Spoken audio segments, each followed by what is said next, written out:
सर्व धर्म समभाव ही वसई विरार परिसराची ओळख आहे।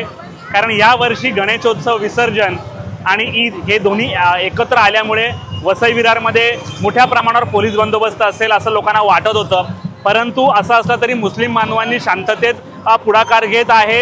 ईदचा जुलूस हा उद्या करायचा ठरवलेला आहे।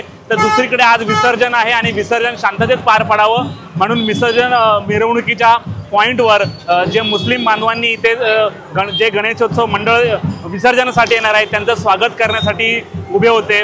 उद्याची ईद आणि आजचा अनंत चतुर्दशीचे विसर्जन हा योग साधून त्यांनी हे कार्य केलेलं आहे। पाण्याच्या बॉटल्स असतील, जे थकलेले कार्यकर्ते असेल त्यांच्यासाठी वडापावची सुविधा असेल, सरबत असेल, असे सर्व उपक्रम हे राबवले होते। साथी फाउंडेशनच्या माध्यमातून हा संपूर्ण कार्यक्रम आयोजित केला होता।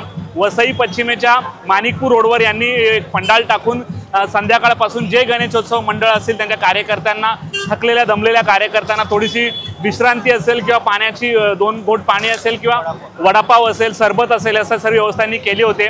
कारण वातावरण बिघडू नये आणि शांतता टिकून राहावी, सर्व धर्म समभाव अशी वसईची ओळख असते आणि ते टिकून राहावी, नव्या पिढीला याची ओळख व्हावी, हीच यामागची भावना आहे। आज दिवसभर रात्री 12 वाजेपर्यंत यांचं जे आहे की अशा प्रकारचं हे जे आहे विसर्जन मिरवणुकीच्या मार्गावर गणेश मंडळाचं स्वागत करण्यात येणार आहे। मोठ्या प्रमाणावर मुस्लिम कार्यकर्ते जमा झालेले आहेत। गणेश उत्सव मंडळाने देखील त्यांचे आभार मानलेले आहेत, कारण अशा गोष्टी फार कमी बघायला मिळतात। ह्या कार्यकर्त्यांनी जवळपास 10,000च्या आसपास हे वडापाव बनवलेले आहेत आणि जवळपास 5,000हून अधिक पाण्याच्या बॉटल आतापर्यंत संपलेले आहेत। परंतु शेवटच्या मंडळाला गणपती जात नाही तोपर्यंत आम्ही इथे उभं राहणार असल्याचं भावना या मुस्लिम कार्यकर्त्यांनी व्यक्त केलेली आहे। नेमकं लोकांचं म्हणणं काय आपण ऐकूया। नहीं, इसके लिए तो मुस्लिम बंधुओं ने बहुत ही अच्छा कोऑपरेशन किया है अपने साथ। तो हमारा गणपति का ये भी हो गया, ईद भी हो गया, मगर किधर भी कुछ भी नहीं हुआ है।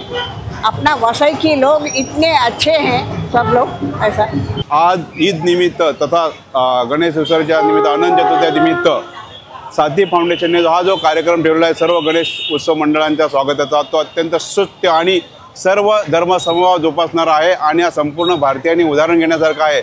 आज ठिकठिकाणी जातीय तेढ निर्माण केली जाते, परंतु हा जातीय सलोखा आणि धर्माचा सलोखा निर्माण करणारा हा कार्यक्रम आहे। हा कार्यक्रम अशाच पद्धतीने चालू राहावा असे मी त्यांना शुभेच्छा देतो आणि त्या पद्धतीने त्यांना काय सहकार्य लागेल तर आम्ही त्यांना वेळोवेळी आमचं सहकार्य लाभेल। धन्यवाद।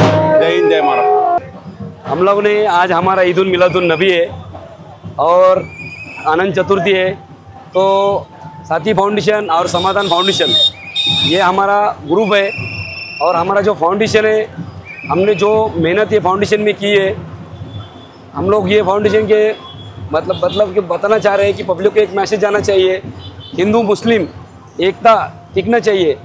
पूरे इंडिया में आज माहौल देख रहे हैं, क्या माहौल है, हिंदू और मुस्लिम कुछ ना कुछ होता ही है, लेकिन हमारे वसई में और पहाड़गढ़ ज़िले में अभी तक ऐसा कुछ हुआ नहीं है और होना भी नहीं चाहिए। इसके लिए हम लोग ये कल भी हमारा प्रोग्राम है, कल भी हम लोग का ईद उल मिलादुन जुलूस है, उसके लिए भी हमने रखा है। और ख़ास तौर से आज हमने गणपति विसर्जन के लिए जो हमने महाप्रसाद रखा है, ये खास तौर से साथी फाउंडेशन और समाधान फाउंडेशन और जो हमारी ग्रुप है वो ग्रुप से रखा है। इसके लिए सब लोग को मैं गणेश विसर्जन की हार्दिक शुभेच्छा देता हूँ।